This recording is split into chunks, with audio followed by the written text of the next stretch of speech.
that is our deeming bylaws. And for a number of years, we do deeming bylaws.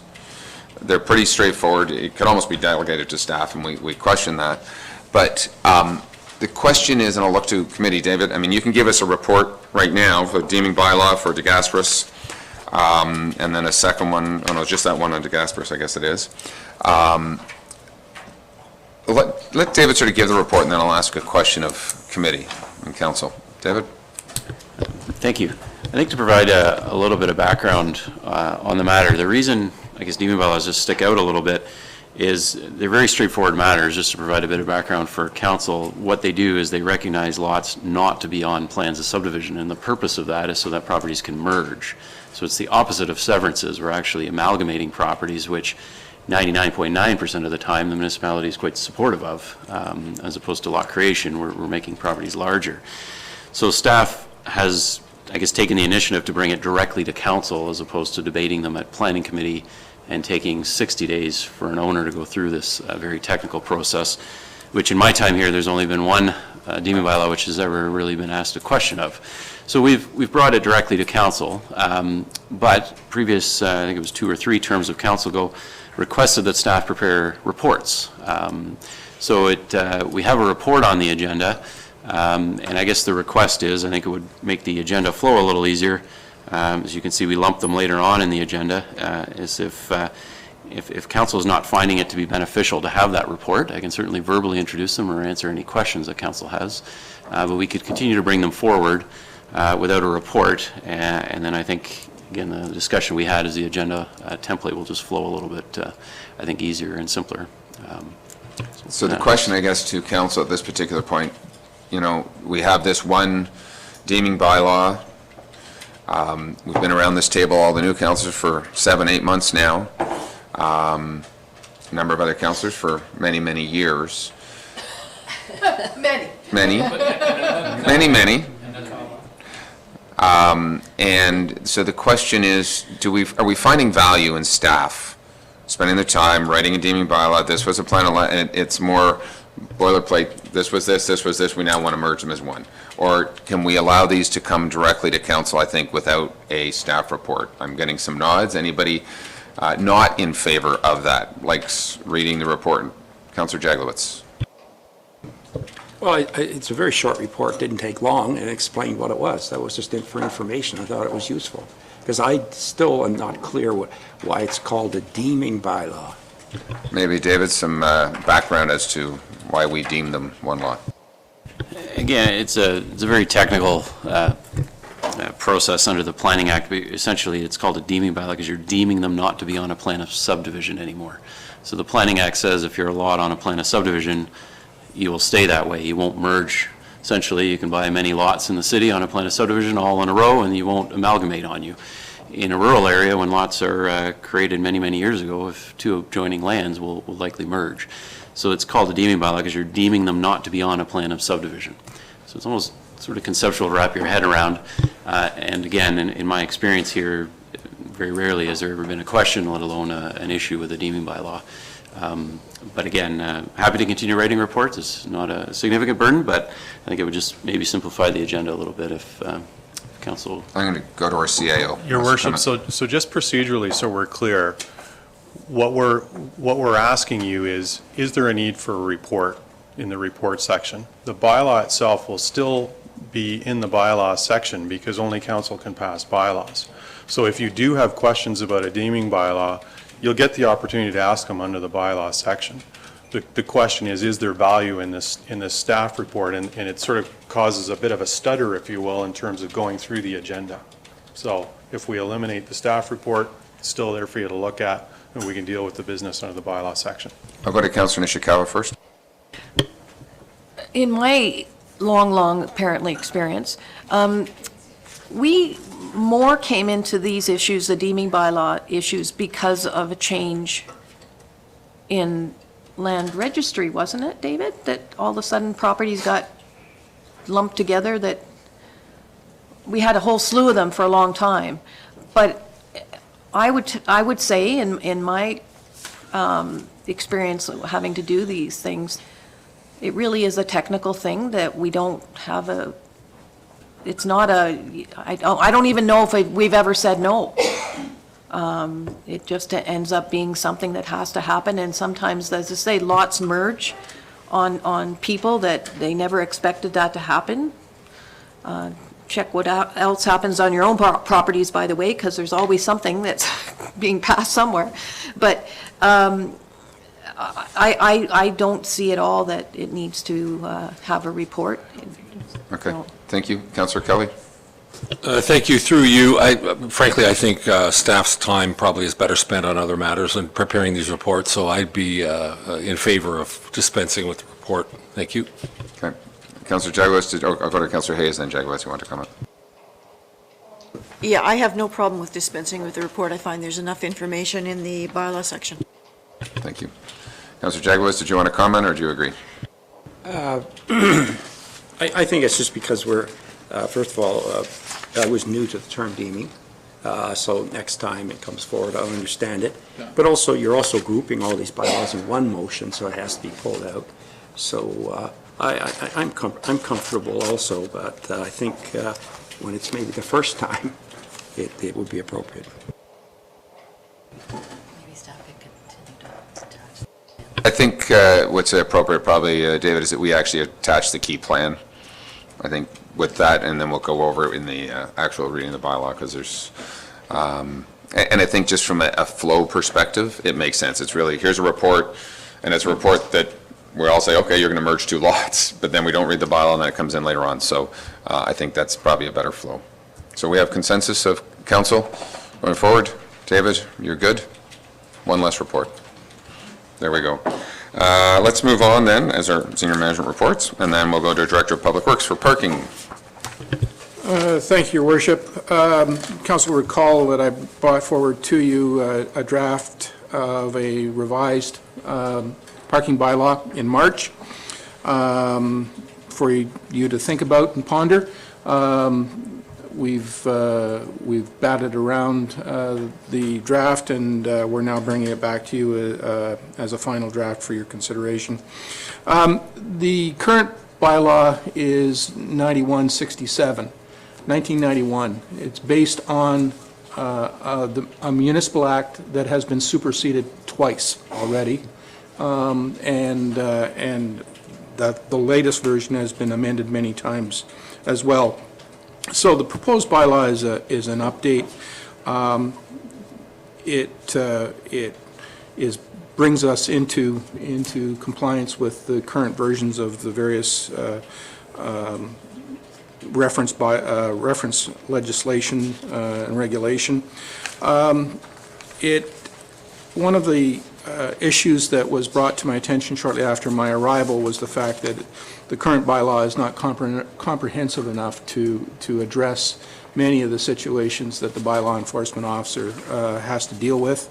The world has changed significantly since 1991, and therefore there was a need for an update. The bylaw does everything, or the draft bylaw does everything that the previous bylaw addressed, as well as expands to deal with a more comprehensive array of issues that we deal with on a regular basis. I won't waste your time with all the definitions and whatnot, but suffice it to say that we've taken a far more rigorous approach to dealing with those. The bylaw allows for staff to erect signs to implement the bylaw, which is now delegated, so that staff have the ability to go in and deal with situations consistent with the bylaw. We've set out a section which describes when parking is not appropriate. And this list is more comprehensive and addresses a lot of the complaints that we receive from the public on a regular basis. And it's written in a way that makes it far more cut and dried, shall we say, in terms of the bylaw enforcement officer's ability to write a citation if need be. One of the new sections deals with the whole issue of parking during the winter months. Parking, quite frankly, can be the bane of certainly staff's life. When it's blowing half a gale and snow is going sideways, and all of a sudden we've got a parked vehicle that we can't get around. So it gives staff some expanded authority. In the converse to that, when the restriction is not appropriate, it also gives staff the ability to waive it. So as an example, if the conditions are not sufficiently severe that a parked vehicle would compromise our operations, then we can ignore it. So that flexibility is in there.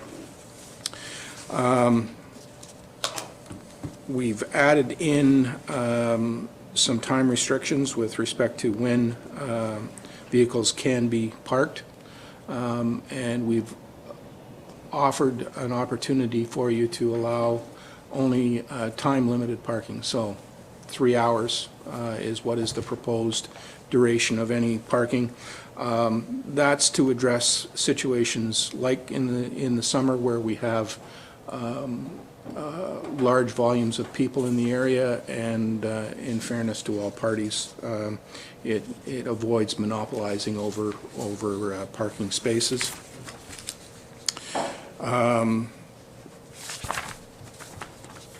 We've put in provisions to address parking on township property other than roadways. Property can fall into two basic categories. There's road allowances, which are owned by the township and have a whole slew of special rights and obligations associated with them. And then there's other public lands also owned by the township, which are frankly no different than your own personal property. It's owned by the township as the owner, but is treated in law like any other piece of private property. It's subject to things like the Trespass Act and so on and so forth. We've set out a section of the bylaw that deals with parking on township property. Probably the most significant provision of which is that there will be no parking on township property between the hours of 11 p.m. at night and 5 a.m. in the next morning. So to eliminate the possibility of overnight parking and so on and so forth. That in a nutshell, Your Worship, is the bylaw. One of the members of council pointed out to me that the Schedule C did not address all of the parking lots on township private land. The example that was used was the library, which we do identify as public parking, and it was not included in the list. I think the point is a good one, in that the bylaw, if it purports to deal with all private township lands, then that list should be comprehensive. So I would see things like docks and the library parking lots associated with the various community centers and so forth should be similarly bound by the same regulations. And if council so wishes, you could approve and pass the bylaw at this time, subject to amendment to include those other township lands in the schedule. But that's council's decision. Okay.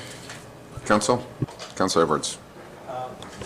Just two things. One, and it has sort of come up before, that especially with the hall here, the Port Carling Community Center, if there's a wedding or something like that and somebody has been drinking and they leave their car, and yet we won't let them park overnight. And I think there was something that we had talked about previously about waiving that, because we don't want people moving a car if they're intoxicated. This is one of the things. And the only other parking complaint I've ever had is over here. We have a 10-minute parking at the post office, and people are parking there for hours on time. And I think Councillor Kelly's probably had the same complaint. And but that's the only thing I've heard on it. But I would hate to see somebody get a ticket or towed if they left their car overnight if they've been at a party and consuming alcohol. I agree with that. We'll park that idea. Councillor Jaglowitz? I agree with that. Just a thought, I'm certainly going to be totally supportive of updating and upgrading, certainly empowering our public works. I think what I'm seeing is that it really lays things out. It's very clear, and there should be a lot less questions, and, you know, in that regard. Not to open up a red herring, but I keep hearing about enforcement, and I do wonder if I'm of the impression that our bylaw enforcement officer is in the planning, under the planning. Am I right about that? Building. Building. I'm wondering why the bylaw enforcement officer isn't under Public Works, the auspices of Public Works, just in that I get so I understand the building thing, but I think that with the traveling public and the mass of humanity that comes through here in our busy times, we might be better served as a township to consider that. Derek? Your Worship, the bylaw enforcement officer, despite being supervised by the CBO, is enforcing all the bylaws across the municipality. So with respect to who he reports to, I mean, that's something we can look at in the longer term, but I really don't see that sort of arrangement impacting the effectiveness of what the bylaw enforcement officer is doing. And if I may, Your Worship, with respect to the other question about laying tickets or issuing Part 1s for vehicles parked at halls overnight where there had been an event, I'm mindful of the fact that the bylaw enforcement officer does have a level of discretion with respect to when and where they ticket, given certain circumstances. And I'm assuming if they're aware of events like that, you know, that probably could be taken into consideration. I'm going to go to Councillor Jaglowitz, then Councillor Bridgman. Thank you. Through you to staff, I just have a question. I assume this bylaw only applies to township roads, and I just want to confirm it'll have no effect on Judhaven Road, the portion that's a district responsibility. Ken? Your Worship, the councillor is correct. This only applies, the township only has jurisdiction over those roads which it is responsible for. We cannot impose a township bylaw on a district road. Okay, thank you. Councillor Bridgman? Thank you, Chair. Through you, just a comment on cars being towed overnight from an event down here. If it's on a Saturday night, we don't have a bylaw officer working, so I think it's a moot point. And your whole thing of you can't stay overnight, we don't have a bylaw officer working nights, so how does that ever get enforced? I'm just asking the question. Mr. Becking? In those situations, Your Worship, if it was a significant issue, and I'm struggling to imagine a situation that would reach this level, but if it were such an issue, it would probably fall under the provisions of trespass, in which case it would be enforceable by the OPP at that time of night. Councillor Roberts, then Councillor Hayes. Thank you. Through you, Mr. Chair. Back to Mr. Becking. At the end of your report, you were talking about private township properties. I think I heard you say community centers, docking, docks, etc., and that we don't really have a bylaw applying to those yet. Is that correct? Mr. Becking? Again, Your Worship, I think in the current situation, we would apply things like the Trespass Act to deal with vehicles that were inappropriately parked outside what would be considered acceptable hours. What this bylaw will do is identify those properties and those parking areas, and include them under the auspices of this act, so that they, or this bylaw, so that they could be enforced in a different way if necessary. Just supplemental on this. I just think of our little dock down at Leonard Lake, where the islanders use the dock and leave their vehicles on township property. And we wouldn't want to see that go away, because it's the only parking they've had for a century to get for their island. So you think about that, there's a lot of situations where we have that type of property, and islanders, you do use it. I'm not sure if that Leonard Lake Road 2, I think it is, to the dock, is it? No, it has its own access. Access. Is that noted in our parking bylaws, no parking? No, it is not, Your Worship, so it wouldn't apply. I think the comment that I got back from the member of council was more related to the community centers, where people may, one of the situations that I know has arisen in the past is where there may have been a social event at a particular location, not being the community center, and yet they use the community center parking lot as overflow for this private event. And I'm aware of at least one occasion, or it was reported to me that there was at least one occasion when that interfered with someone's use and enjoyment of the community center, which they had previously made arrangements for. So I think that there is merit to the suggestion that the community centers, at a minimum, their parking lots be included in Schedule C, subject to the caveat, of course, that the bylaw enforcement officer, as has been pointed out, has the discretion to deal or not deal with situations in a way that is sensible. Okay, thank you. Councillor Hayes. Yes, I think I'll be supporting this with the amendment to add the library into Schedule C, and even if we mention the community centers and docks and wharfs for future review, that would satisfy me. Okay. I agree. Councillor Kelly, final comments? Comment through you, if I can get this turned on. Great work on the parking bylaw. And this may or may not be the right place to bring this up, but I can tell you, having spent the summer talking to all sorts of constituents and asking them about their biggest issue that we need to grapple with as a council, it isn't, much to my surprise, it isn't environmental issues or overdevelopment. It isn't, sewage discharge. It's bylaw enforcement, plain and simple. And the question that's been asked of me, and I really don't have a very good answer, is why do we spend so much time developing, scrutinizing, reviewing, reading, amending, and talking about passing bylaws if, frankly, as a municipality, as a township, we either have inadequate resources or no collective willpower to actually go out and step up and enforce. And whether it's issues, we've got great bylaws in place for parking in front of the post office. But I can tell you, through the summer, every day when the restaurants are open, you can't park in front of the post office. I don't care, I can walk to it. But people who park and who need to get their mail and who have physical limitations can't get their mail. We have all these great bylaws on sound and fireworks, fire bans, sewage discharge, Planning Act issues, development issues. But we constantly run into situations allegedly which are violations of current bylaws, but we just don't seem to have the collective horsepower to go after it, to root it out, and to stop it.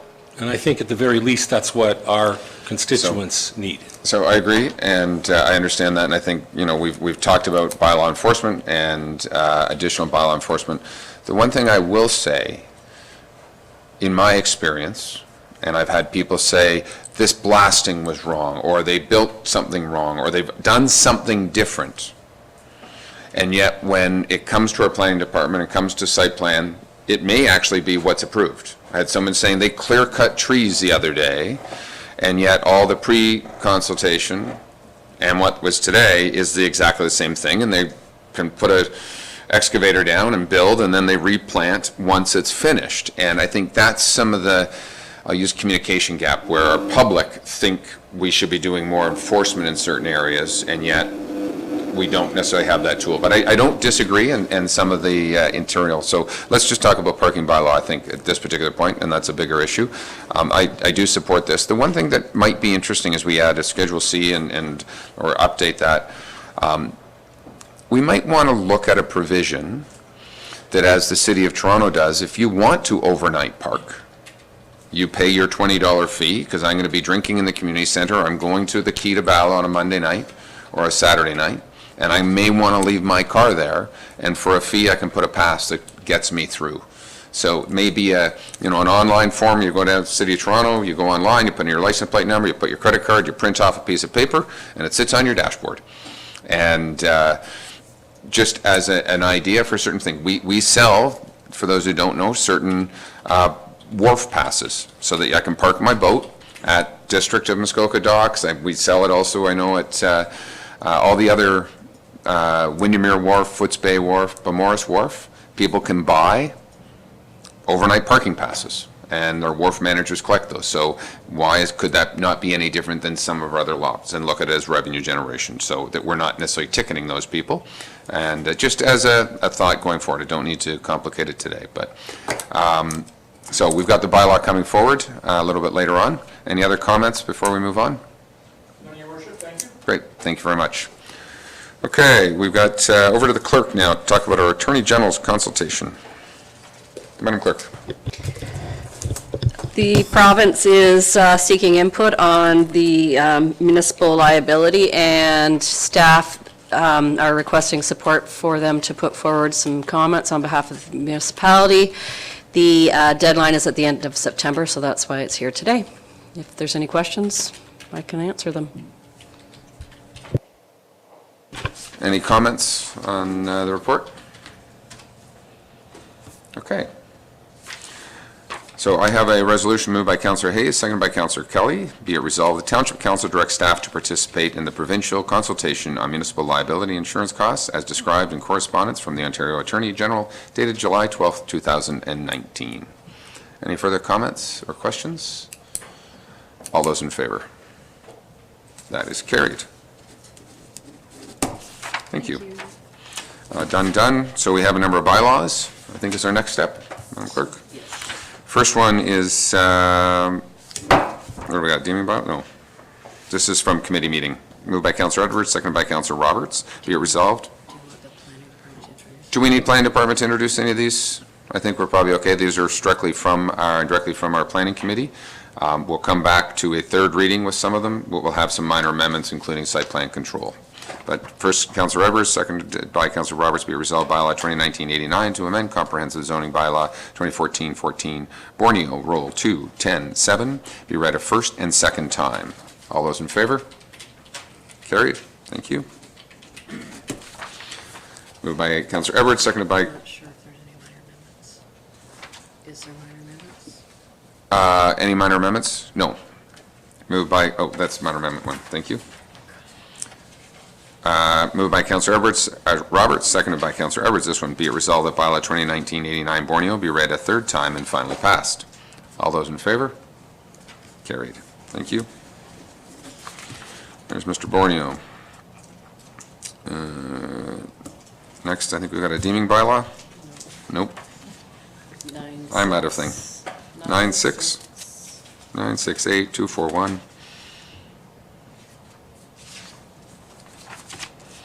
Moved by Councillor Edwards, seconded by Councillor Roberts. Be it resolved, bylaw 2019-78 to amend comprehensive zoning bylaw 2014-14, 964424, Ontario Limited, Rule 9-1577, be read a first and second time. And this again, is this out of, yes it is, this is out of our planning committee meetings. Any comments? All those in favor? That one's carried. Thank you. Any minor amendments? There is a minor amendment. David or Mr. Allen? Thank you. Through you, Mr. Mayor. If committee members recall, there was a request on behalf of the applicant to maintain an existing finger dock. The original proposal was to remove that finger dock. They were asking for an additional 30.5 feet of cumulative dock width. They are proposing to reduce that 30.5 feet by approximately 10 feet to allow for this existing finger dock to remain. So the overall 128.7 feet of cumulative dock width continues to be included in the bylaw, but it's just been reconfigured along the shoreline. Effectively, there was also a discussion about limiting the length of this dock to 40 feet. I think we went around the table and there was some general consensus that that could be considered through a minor amendment. Correct. So if you remember, we're limiting the one little square dock on the side to 40 feet, not allowing them to go out to 66, for those who remember the application. So, move, that is an interesting one today. Mr. Zavitz, I think. Moved by Councillor Zavitz, seconded by Councillor Edwards. Be it resolved, Township Council amend bylaw 2019-78, 964424 Ontario Limited, and his amendment is minor in nature and does not require further public circulation. And hereby approved prior to third reading, the minor amendment shall include a limit of dock length of 40 feet in the proposed new envelope.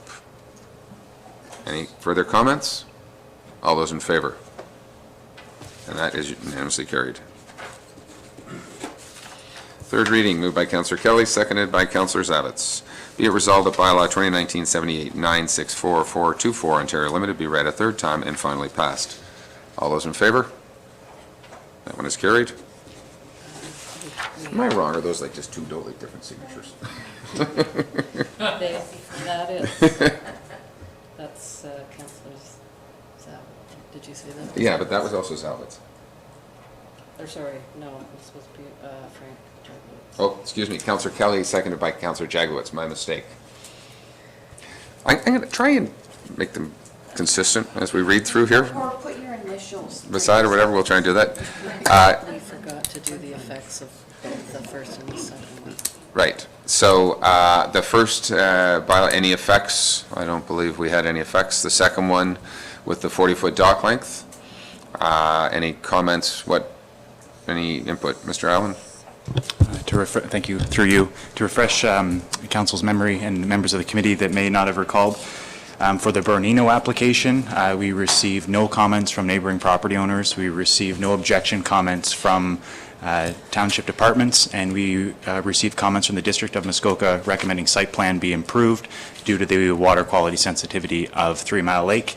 For the numbered company on Columbia Island, we received no comments from neighboring property owners, and we also received no comment of no objection from township departments and the District of Muskoka. Okay. So effects? None? Okay. So this is a group one that talks about our interim control bylaw and some deeming of some properties together.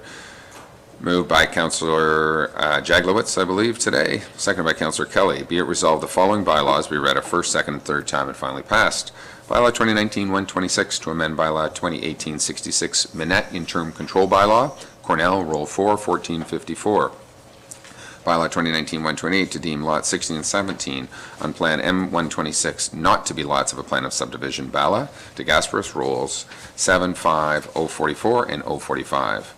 Bylaw 2019-129 to amend Bylaw 2006-100 to designate lands described as parts of Lot 34, Concession 4, Lot 17 on Plan 7, Medora, as being subject to site plan control. That is Newlands, Rule 5, 6, 38.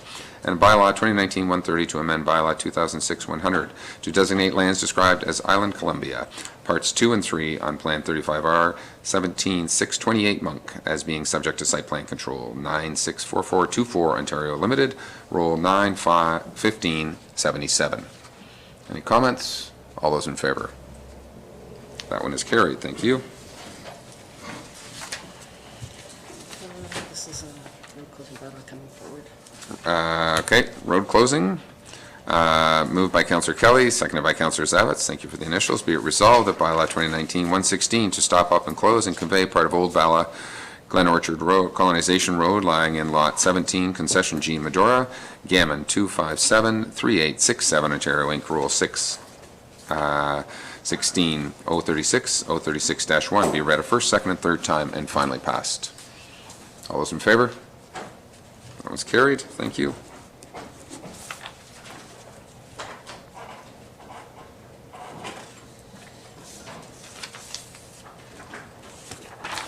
Moved by Councillor Zavitz, seconded by Councillor Hayes. Be it resolved that bylaw 2019-127 to amend bylaw 191-67 to regulate and control parking on Curry Street be read a first, second, and third time and finally passed. All those in favor? That one is carried. Thank you. Then our new parking bylaw. So this one requires Was I correct in that you wanted to amend Schedule C to add the library, Port Carling Library at this time? Or is that at a future Or is that a date future to meeting? amend it? The library is our municipal parking lot. It should be the same, be treated the same as any of our other parking lots that we have. So we could add it now because I don't think it requires any special treatment. Or we could let the Public Works Director decide when. Ken, do you want to, are there some others that may need some cleanup on this going forward? Could I suggest, Your Worship, perhaps I'll bring back an amendment? So if council is agreeable, pass the bylaw as presented this time, and I will come back with an amendment that'll satisfy council in the future. Sounds good. Everyone okay with that? So noted in the minutes will be that an amendment will be coming forward to identify things like the library. Moved by Councillor Bridgman, seconded by Councillor Zavitz. Be it resolved, bylaw 2019-131 to control parking in the Township Muskoka Lakes be read a first, second, and third time and finally passed. Any comments? All those in favor? That one is carried. Thank you. Yes.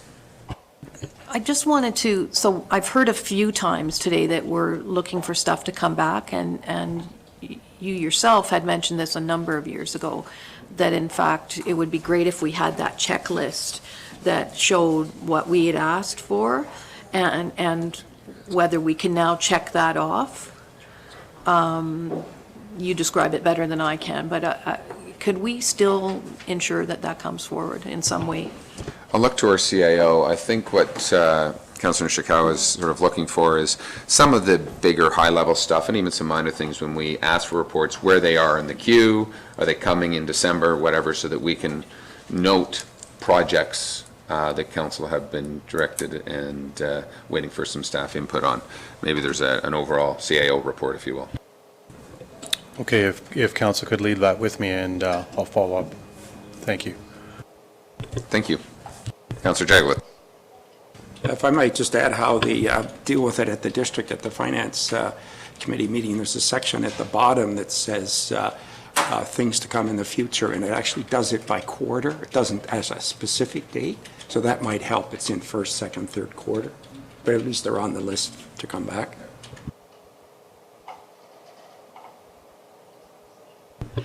Okay, I think we're done. We're going to adjourn at this point to close session. Do I need to read a resolution? Madam Clerk? Oh, Councillor Zavitz? What if I could beg your indulgence for just a moment? Back to the clerk's present, if I might. Maybe this, I shouldn't even do this, but I have a good question about the insurance values. I'm going to suggest we're going to go into closed session, and we can have that sort of an offline discussion if you want. Sure. I'll encourage council that when we have a report on the agenda at that particular time, hopefully we can ask the questions at that time so we're all thinking about it. So, but we will answer your question. So, we have a resolution for closed. Madam Clerk. Moved by Councillor Bridgman, second by Councillor Zavitz. Be it resolved that council in closed session convene at, 10:55 a.m. for litigation or potential litigation, including matters before administrative tribunals affecting the municipality or local board, one LPAT matter pursuant to Section 2392 of the Municipal Act 2001. All those in favor? All those in favor? That is carried. Thank you.